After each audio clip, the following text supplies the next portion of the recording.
This is on trips and falls for some reason. Huh? They're who? Scott and Marcus? Yeah. They're probably going to do it on Thursday. I don't know. We need someone up there to answer doors and yell at people.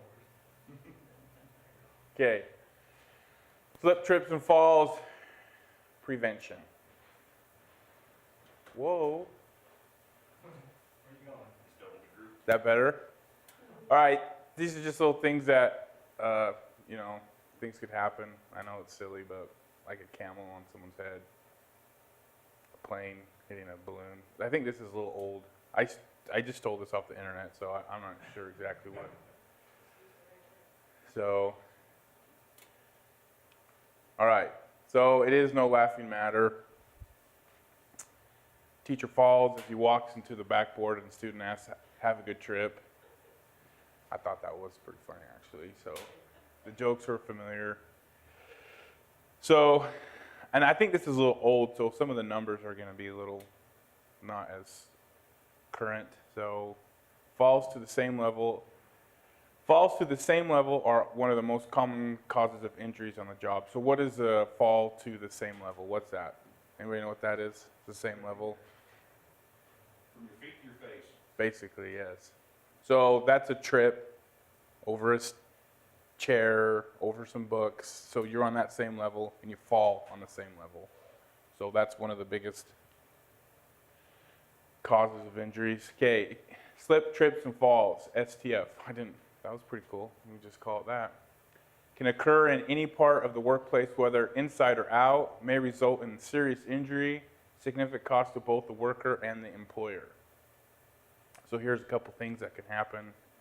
Pain, lost wages, temporary, permanent disability, reduction quality of life, and depression. That's some pretty serious stuff for a trip, slip, and fall.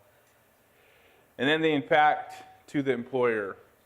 So loss of productivity, cost of replacement employee, and the cost of medical treatment. So all that stuff impacts the employer. So let's define what a slip, trip, and fall is. Man, this is pretty bad. So, friction. Everybody knows what friction is. If you don't have friction, you're going to slip. So when there was little or no friction, the traction between your feet and your walking area, you lose your balance, like your car out in the ice. So a trip is when you are too far off your center of balance. So you're trying to pick up something out of a box or out of a filing cabinet. And then a fall is when your foot or lower leg hits an object and your upper body continues to move, throwing you off balance. And then a fall also when you step down unnecessary and lower surface misstep and lose your balance, stepping off a curb. So anybody notice when we built those stairs out front, when they were plywood, when those stairs coming in, anybody feel those steps when the contractor built those? Anybody notice that they were wrong? When you go down them, I tripped going up. I was running to get something, and so as soon as I tripped on that, I knew that these stairs were wrong. No. It's always bad when an inspector falls on your stairs, because he always knows it's your stairs, not the inspector. And we pulled the tape, and they were like 3 inches off. And so, in fact, someone told me before it even happened, said, "Those stairs are wrong." I was like, "Nah, whatever." And then I fell, and then I went and pulled tape on them, and they were wrong. They're all wrong. That's why we have building codes, so we all know the uniform step. So we all take that step because we're all lazy. We don't want to lift as high as we, don't want to, and the less that we lift and you get out of that routine, you're going to hit your foot. And I did. I fell. It was my fault, and they fixed it. Okay, so, you fall down, you get hurt. These things happen. I don't know, we need to sprain, strains, all that stuff. Okay, knee, ankle, these are all the parts of your body that can get hurt. It could be any part. I mean, your eye, you can fall on a pen. It doesn't matter. It's just all a bunch of, just need to be careful. So, What causes slips, trips, and falls? Okay, we went over this again. It can occur when.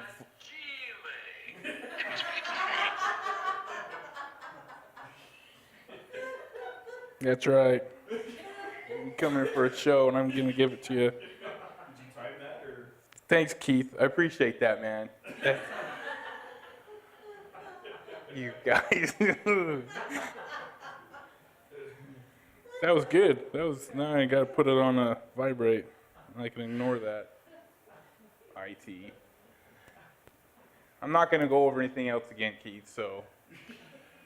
All right, slips can occur when the floors or the working surfaces become slippery due to wet or oil processes. Floor cleaning, leaks, oil, or from materials and debris left in the walkways. We don't really have a lot of that happening here, so. Trips can occur due to uneven floors, working surfaces, protruding nails, and boards from stretched carpet. These things here, it's mainly carpets and rugs that we have issues here. Maybe people moving chairs around. And then, okay, both slips and trips can result in falls. Yeah, that happens. Okay, according to the U.S. Department of Labor, slips, trips, and falls make up the majority of the general industry accidents. So that's pretty big. 8.6 million visits to emergency room from each year in the U.S. are attributed to falls. That's expensive. My son fell and broke his wrist. It cost me $1,000. So, in the fiscal year, see that's how old this is, 11-12. 1,400 employee workers' compensation claims were attributed to slips, trips, and falls, which cost $10 million. So that's a lot of money for just not paying attention. Okay, report and investigate. The incident of slips and trips and falls at work may be even higher than the numbers show. So there's many times that people are falling and they don't report it. So if you guys fall, if there's a hazard and it's carpet, let me know so we can get it fixed. And HR. Yeah, HR. Many workers do not report incidents because they may be minor and make them appear clumsy. This is a mistake. So anything that happens, whether it's big or small, let us know and we can get it fixed. And you have to get it reported.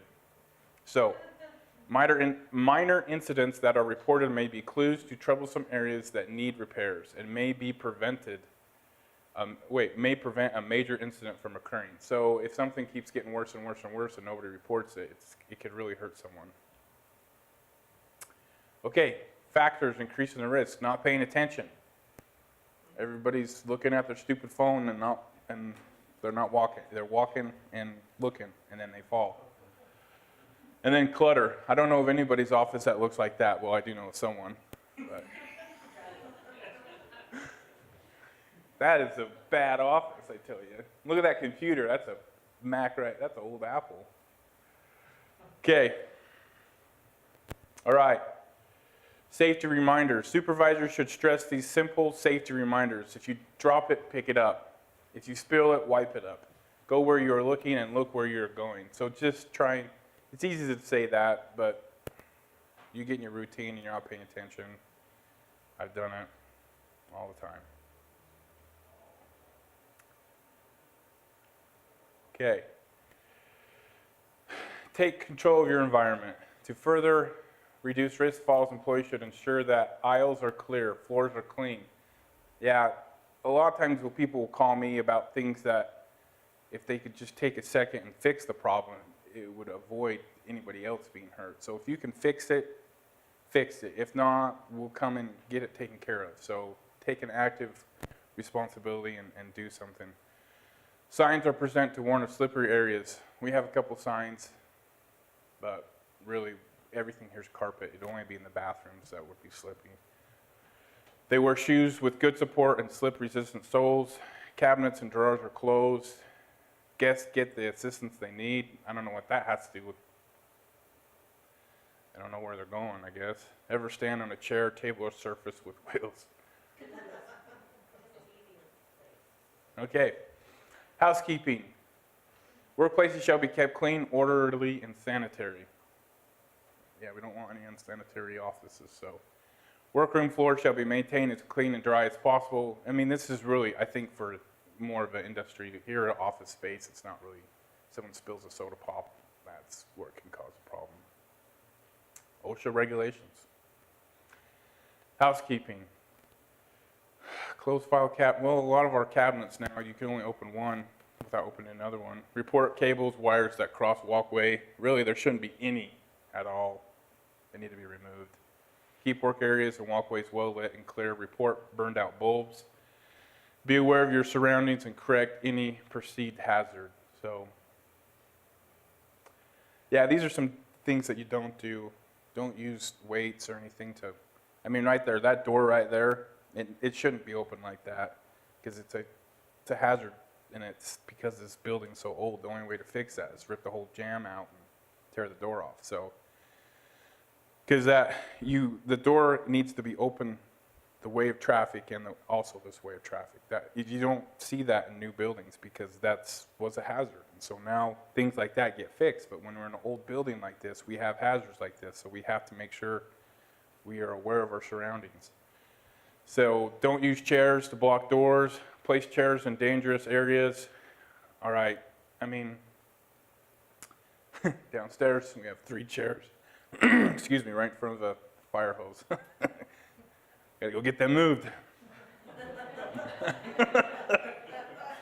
I don't know who keeps putting them there, but someone does. So, OSHA requirements. So we've been talking about OSHA. You don't ever want to get OSHA involved because when they do have some penalties. We don't want to not avoid them, but we need to do everything we can to make sure that when they do come in, everything's taken care of. So these are just a couple things that can really help us out. Aisles and passageways can be kept clear. Permanent aisles, passageways shall be marked. I don't know how we're not that big, so more mechanical handling equipment is used, aisles, loading. See, this is more for a commercial setting, not for an office space. All right, sidewalks and crosswalks outside in the parking lot. County spent a lot of money on this new parking lot out here, and one of the reasons is because of the trip falls that were out there. Now, if any hazards like this pop, let us know as quick as you can, and then avoid the areas. So, this time of year, like yesterday, that asphalt was slick out there, and there's nothing that we can do really. We did the sidewalk and salted that, but really, there's no way we can keep everything 100%. It's just the way it is. So we have to be careful. Yes, that's right. We have to make sure you guys keep on your toes. No, but there's nothing we can, if it's like 10 degrees in the morning and it rained the night before, that's going to be slick. So just pay attention. So be aware of slippery areas, and proper shoes are very important. And if there's a big thing of ice, don't park there. Park somewhere else and walk, And that's use appropriate footwear. Okay, and that's hard too when you guys are coming in. You dress nice, and you have, my wife, she has these high heels shoes and slick shoes, and this time of year it's not good, so she has 2 pairs. She has a pair of boots that she walks in and then she changes into them in the office. It's a great idea. Use special care when entering and exiting vehicles. That's probably the worst time. When you open that door and you step out. I used to work on the ambulance. And we were picking this guy who fell in his driveway. And we backed the ambulance back in. And I had a pair of old work boots. I've had them 8 years. And I was too cheap to get new ones. As soon as I got out, I was driving, parked. As soon as I opened the door, I stepped down. Whew! I fell right in front of about 20 cops. All the family, whacked my head on the running board. I jumped back up. I'm all right. Man, it happens. So, and that was my fault because my shoes were too slick to be in that situation. So, look ahead when you walk. So, that's pretty obvious there. So, rugs. We don't have a lot of rugs here. We have over at DMV, we have some rugs there. And a lot of people, they just don't pick up their feet. They just kick those over. It's unbelievable. I don't know how they can walk around. It's like they're in there. They trip and they say, oh, there's a rug there. Yeah. And it happens all the time, too. It's like, man, pick up your feet. So, and we have to make sure, we have to have those rugs there so it doesn't get slick on that tile. So, all right. You guys really won't be on ladders. Me and Kirk really are the ones that are on ladders, but we'll go over this real quick. You know, choose the appropriate ladder. You can do ladders at home. Place a base on a firm, solid surface. Face the ladder and grip where the rungs, not the side rails when you climb. Always keep 3 point. What's a 3-point contact with the ladder? Not the ladder, but you. What's 3 points? What does that mean? 3 points. You always have 3 points together. So when you're going up, when you take a step up, you have 2 hands and then you move your foot. You always have 3 points together. It's very important because you fall. All right, these are great pictures of what not to do. Do not climb with tools in hand. That doesn't make sense. No, I'm just kidding. Do not lean or overreach. Reposition ladder close to work, and do not step on the top rung. Okay, that's basically it. There's your resources. So, but let's see. I did have something here so you guys could laugh.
First responders right there.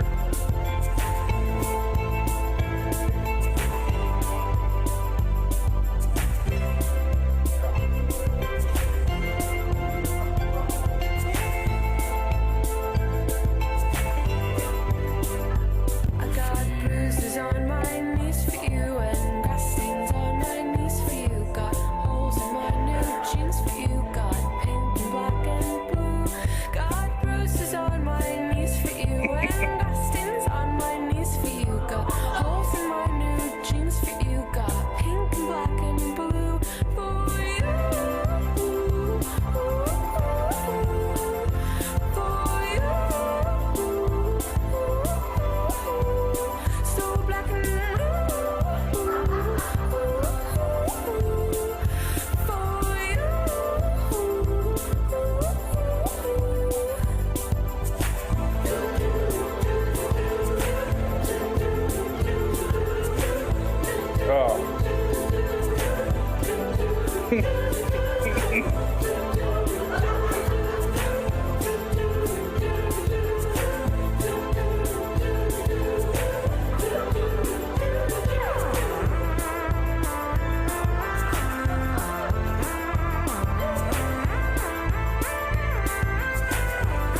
ankles every time I see this one. Oh.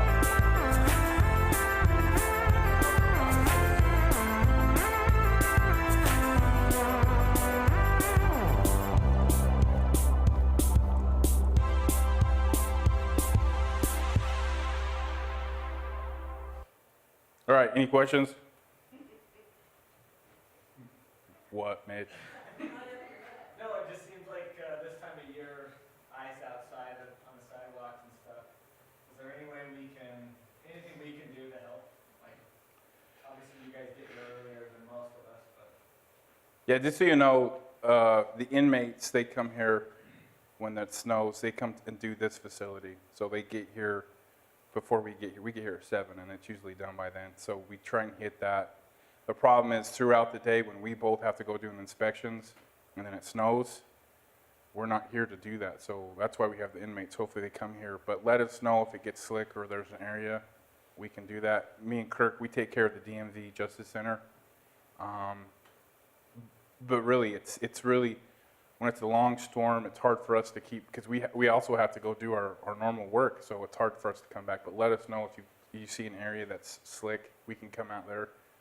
I've also, last year, I've left bags or buckets of salt for you guys. So please, if you see a place, use that salt. That's what it's there for. So that's the biggest thing. I'll do that again this year. In fact, the buckets are probably still there from last time, so I'll refill them. Just use them, throw them out there, and I'll keep filling those up. So I'll provide you with all the salt. Where are those located? We have them at the DMV. I really don't want them doing here because we have so much public come in. But we have them where employee access is only. They have them over at DMV and Justice Center. Here, we keep salt out in our shed. That's where we have it here. But any help on that would be great. A lot of people don't realize one of the biggest lawsuits against cities or governments is actually meter lids. People trip into those and that's a slip fall. So we just need to be aware of our surroundings. So around here, any holes in the ground, anything that's, right now we got tons of wires for the Christmas lights, so just be aware of that. Even though the kids come in and plug them all the time. But, that's the biggest thing. Just keep aware of it and let us know. We'll get it fixed. And me and the IT in our department, we're actually getting ready to roll out a new way to notify us. You don't need to call me. As soon as this is done, call me or email me. It'll just be a help desk, just like you do your work for your computer. When something goes wrong, you'll be able just to do that, email it right to us, and we'll get things taken care of. So, anything else? Great. Thanks.